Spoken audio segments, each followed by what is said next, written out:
Grab your Bible, if you would, and turn to 2 Corinthians chapter 3. While you're turning there, let me wish you a happy Thanksgiving Eve.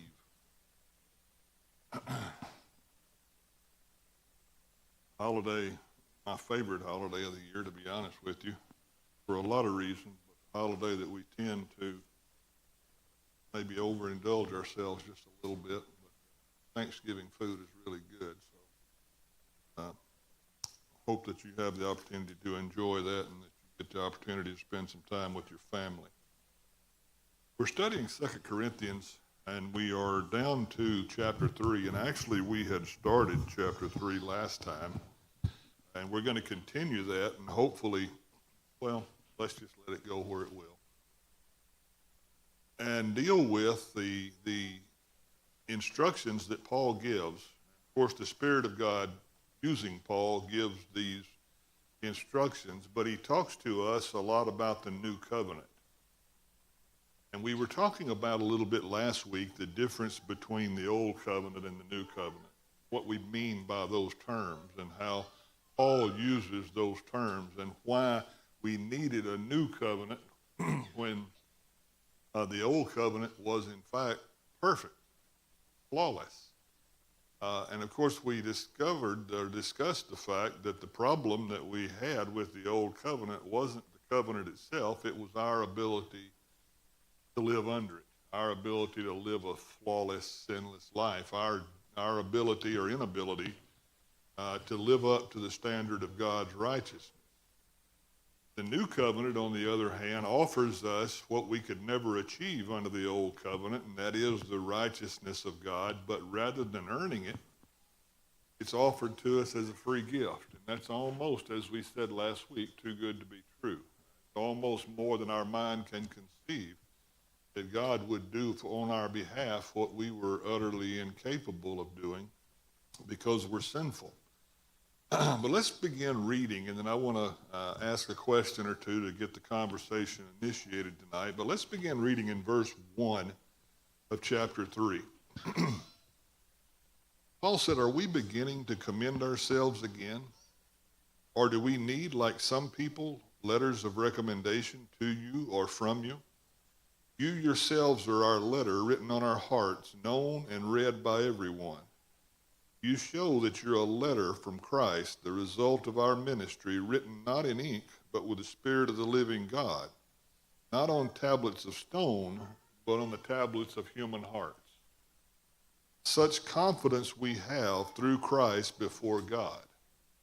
Not that we are competent within ourselves to claim anything for ourselves, for our competence comes from God. He's made us competent as servants or ministers of a new covenant, not of the letter, but of the Spirit, for the letter kills, but the Spirit gives life. Now, if the ministry that brought death, which was engraved in letters on stone, came with glory, so that the Israelites couldn't look steadily at the face of Moses because of its glory, transitory though it was, will not the ministry of the Spirit be even more glorious? If the ministry that brought condemnation was glorious, how much more glorious the ministry that brings righteousness? For what was glorious, or what was glorious, has no glory now in comparison with the surpassing glory. And if what was transitory came with glory, how much greater the glory of that which endures or lasts? Therefore, since we have such hope, we're very bold.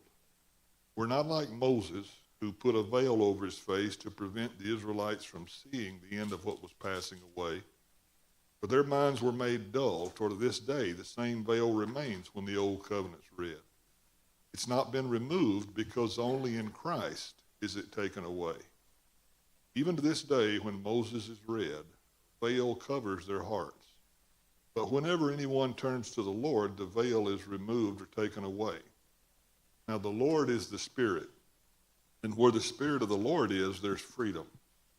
And we all, who with unveiled faces contemplate the Lord's glory, are being transformed into his image with ever-increasing glory, which comes from the Lord, who is the Spirit.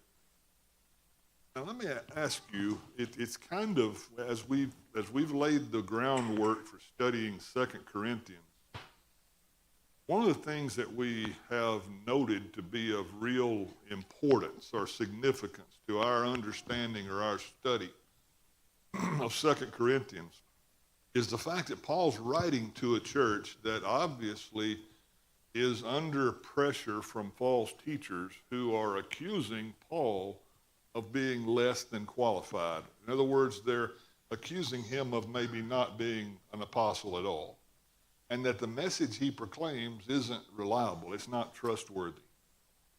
And in response to that, Paul writes this letter, which is the second inspired letter and probably at least the fourth letter that he's written, but the second inspired one, to remind them of not who brought them the gospel, but of what the gospel produced having been brought to them.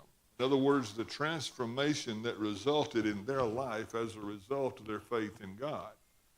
And that was prompted by their obedience, their submission to the doctrine or the teaching of this new covenant that he's talking about. So my question is, why is Paul writing right in the middle of the context of defending or explaining his ministry as an apostle? Why is he bringing up such a powerful, such a beautiful discussion and explanation about the new covenant? What does that have to do with the context of 2 Corinthians? I mean, it's a wonderful thing to study. And to be honest with you, this is probably my favorite part of the whole letter of 2 Corinthians right here. But our question is, what does it have to do with the context of the whole book? How is it set in the middle of a letter that deals with Paul explaining his motives and his qualifications as an apostle? Why did he pause, defending himself, and start talking about the new covenant? Jeff?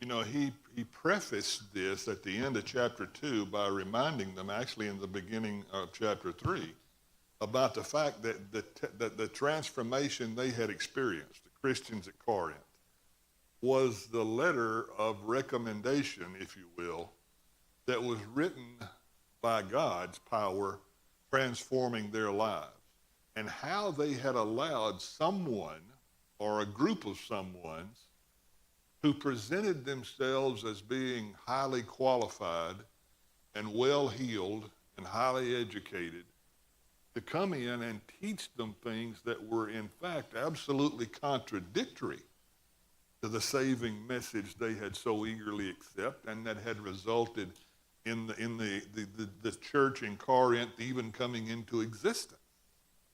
Paul says it's nonsensical. It's unreasonable. It makes no sense, particularly in light of the fact, and we're not going to do it tonight, but you read verse 1 of chapter 4, he says, therefore, since through God's mercy we have this ministry, we don't lose heart. And he goes on talking about in chapter 4 and actually into chapter 5 and even chapter 6, the ministry that results from God making us competent as servants of a new covenant. Now, one of the most powerful statements that Paul makes, and there are a lot of them, but one of the most powerful statements that he makes is in verse 6 when he said that it's God who's made us competent as servants or ministers of a new covenant. Not of the letter, but the Spirit, for the letter kills, but the Spirit gives life. You remember I said to you last time that one of the normal patterns of the false teachers that have followed Paul around all during his ministry was the fact that they were what we call Judaizing teachers, which is a fancy way of saying they still taught the law of Moses and all the legal code associated with the law of Moses as binding and as necessary in order to be in a right relationship with God. They still taught the old covenant, right? Now, maybe there were parts of it that they were willing to kind of let slide or let go, but it was a direct attack on Paul's preaching of a gospel based on grace and a new covenant that involves righteousness being credited to us rather than us earning it under law. Okay? So one of the reasons why this discussion about a new covenant comes up is because the Corinthians are acting like they've forgotten that they're serving a new covenant.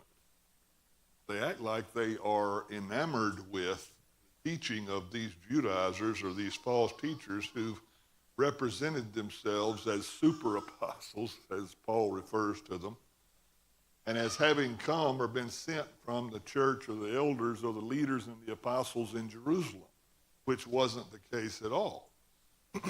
But the message that they brought was a message of condemnation and death. And that's what that's the point that he's making.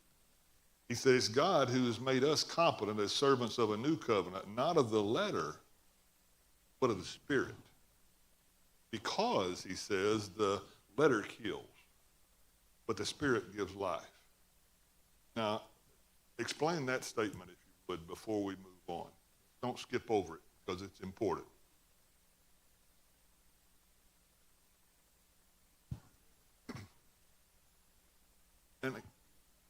And again, keeping in mind that the problem wasn't the letter of the law. The problem is we can't do it. We can't keep it. We can't obey it. We can't be sinless and perfect, right?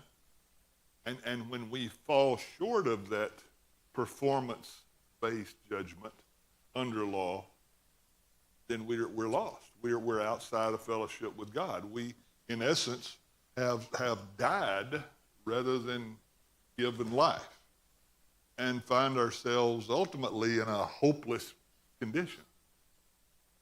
The Spirit, on the other hand, which is what he contrasts the letter of law with, gives life. Why do you think he contrasts? I understand him talking about the old covenant as the letter that kills, or as letters engraved on stone, or as a ministry that brought condemnation. I understand all that. But why do you think he refers to the new covenant as the covenant of the Spirit that gives life? Because that's the contrast he's making.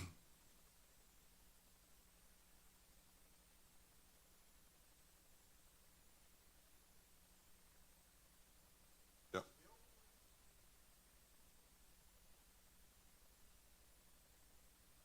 Yes.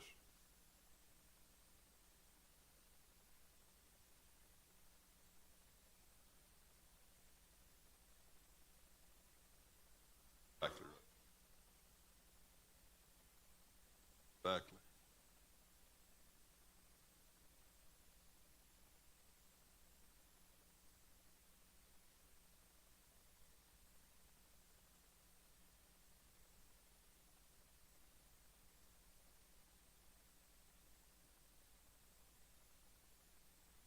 Right.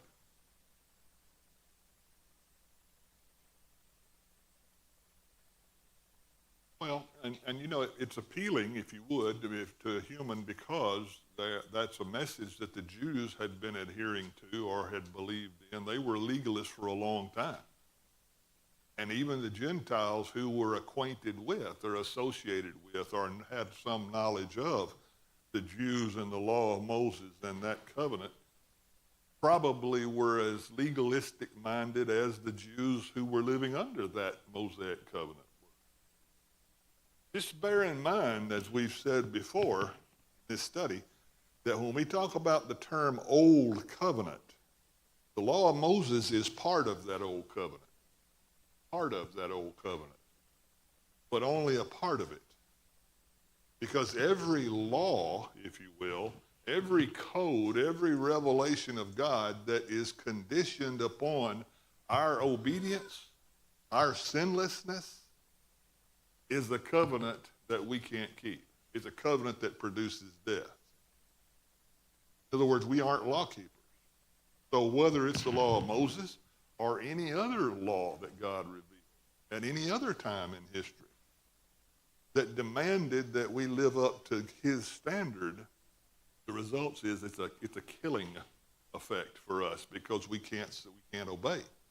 We can't follow. We can't be reconciled to God by that standard. But he contrasts that death-giving ministry with what he calls the Spirit who gives life. He interchanges the term new covenant, the Spirit that gives life, the ministry that gives life, the Lord is the Spirit. He interchanges words here several times. And my question is, why do you think he does that? Why do you think he deliberately, and he does, Holy Spirit that's writing this or revealing this, why do you think he doesn't repeat himself when he says we're servants or ministers of a new covenant because God's qualified us to? Why doesn't he say next, the old covenant kills, but the new covenant gives life? He could say that, and it would be true. In fact, he does say that in places in this text. But he also refers to it as the letter being written on stone and the letter being written on our heart, which is there by who? Who lives under the new covenant in our heart? The Spirit of God does, yeah? Yes? Oh? Yes, absolutely. Absolutely. And the result is life. The result is life. Now, why is the result of the new covenant life if the result of the old one is death? Why is the new covenant's result life?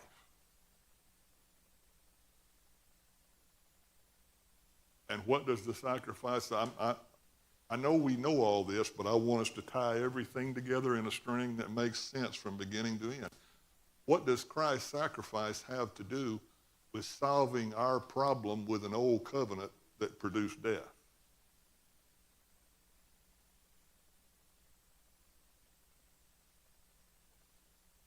Absolutely. He offers himself as the sacrifice that atones or pays the price or reconciles or redeems us or justifies. A lot of words, a lot of big words, okay? But all of them refer to the fact that rather than bringing death, which is alienation from God, separation from God, we've been reconciled. In other words, as we say so often, Jesus did for us, on our behalf, what we were incapable of doing for ourselves, right? And offers that gift to us freely. That's too good to be true, isn't it? How could God love us that much? How could he not condition salvation on our performance? I mean, how could he say, I love you enough that I'm not going to judge you by what you deserve. I'm going to judge you by what my son has given you. That's almost unthinkable. It's almost more than we can. Okay, any comment or thought about that before we move on? Absolutely.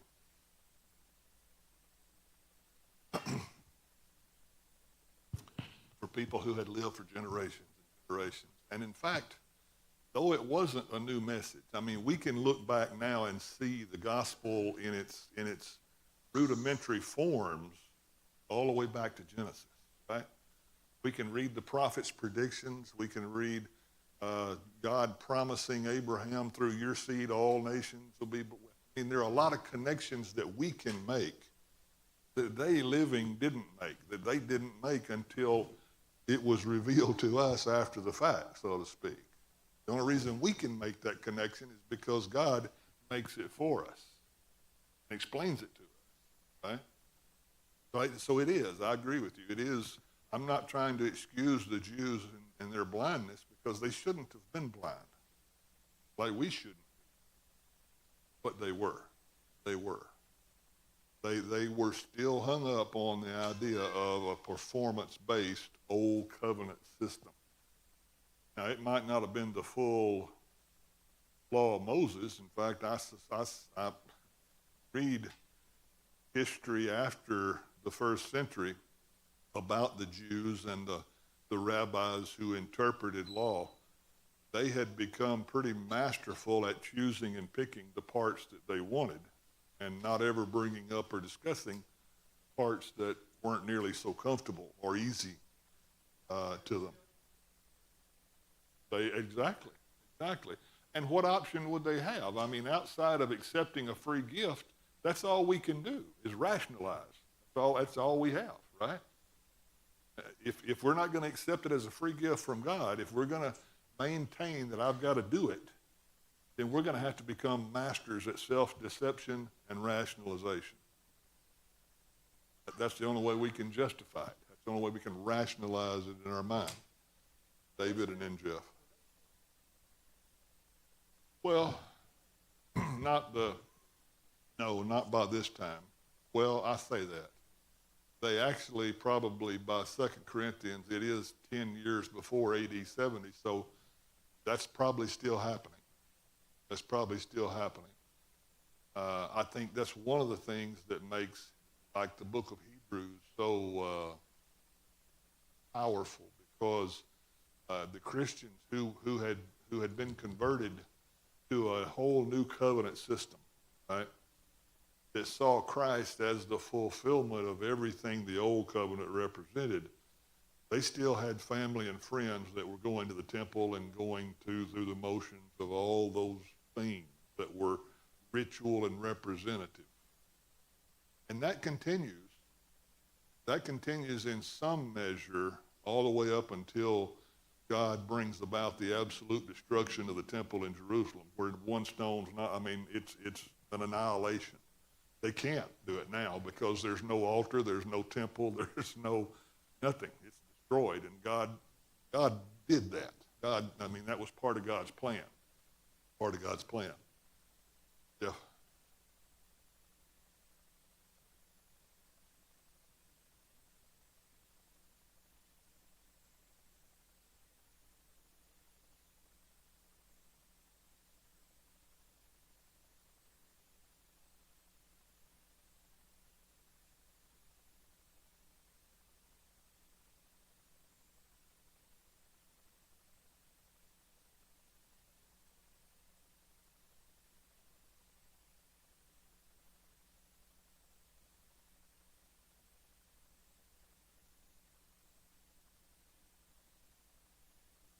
And even he told them that you're overlooking much weightier matters. Yeah.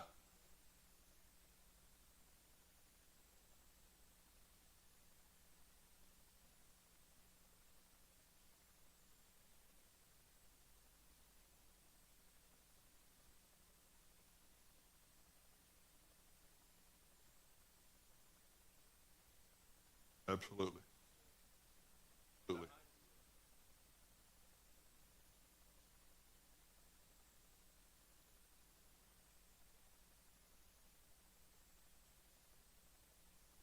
Human rationalization is a frightening thing.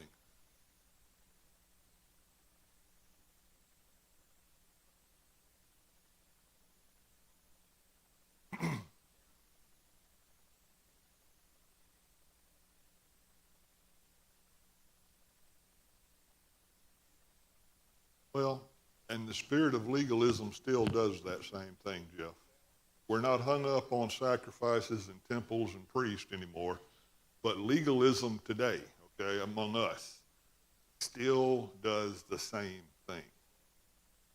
It's just that we have formed certain rules that we want to include, and oddly enough, depending on what part of the country you travel to, we've got different rules. Different rules that are important. different things that we measure ourselves by. Again, totally overlooking the fact that hopeless, hopeless. Okay, anything else?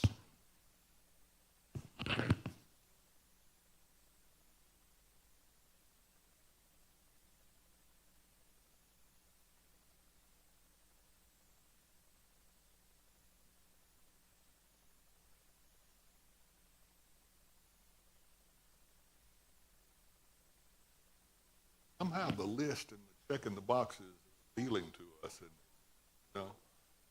frightening, really. I think it's just part of our fallen sinful nature, but absolutely it is. Well, that's why he keeps saying it's freedom. It's freedom. Galatians is full of that.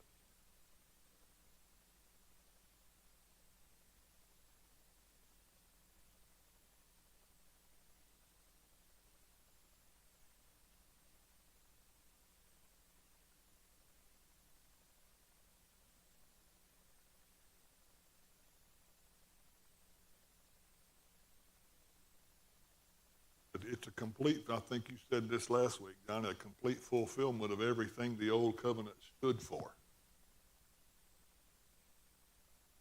No, they were still hung up on the symbols. They were still hung up on the ritual symbols.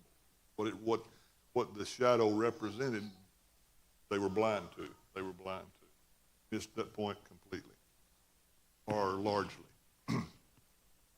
Now, if the ministry that brought death, which was engraved in letters on stone, came with glory.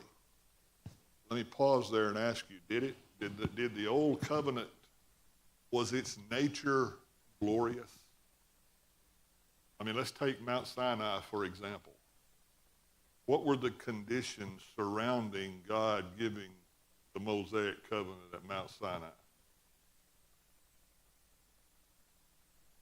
God said, don't let a human even come and touch the mountain while my presence is here, or else he's going to die. It was awesome enough, if you'll let me use that word, that the Israelites, having come that close to the presence of God, told Moses, please tell God, don't do that anymore. Don't do that anymore. They had gotten closer to God's presence than they were comfortable being. So in terms of its glory, there's no question that it was a glorious law. Not only in its being given, but its nature. And the reason it's glorious is because it represents the character of God. We spend a lot of time saying that, and I want you to get that any time God reveals law, what he's telling us is, this is who I am. This is what my nature and character is like. I don't want you to steal because I'm not a thief. And if you want to be in fellowship with me, you can't be either. I'm not a liar, God would say. So if you're going to be in fellowship with me, you can't be a liar either. I don't covet another man's property, so you can't either, right? I mean, what he was revealing was, this is who I am. This is my nature. And the more he defined his nature to us, the more he revealed himself to us, the more we realized, I'm not that. I can't be that. Trying harder isn't the solution, right? Not helping. It's not getting me any closer. That's what Paul talks about in Romans 7.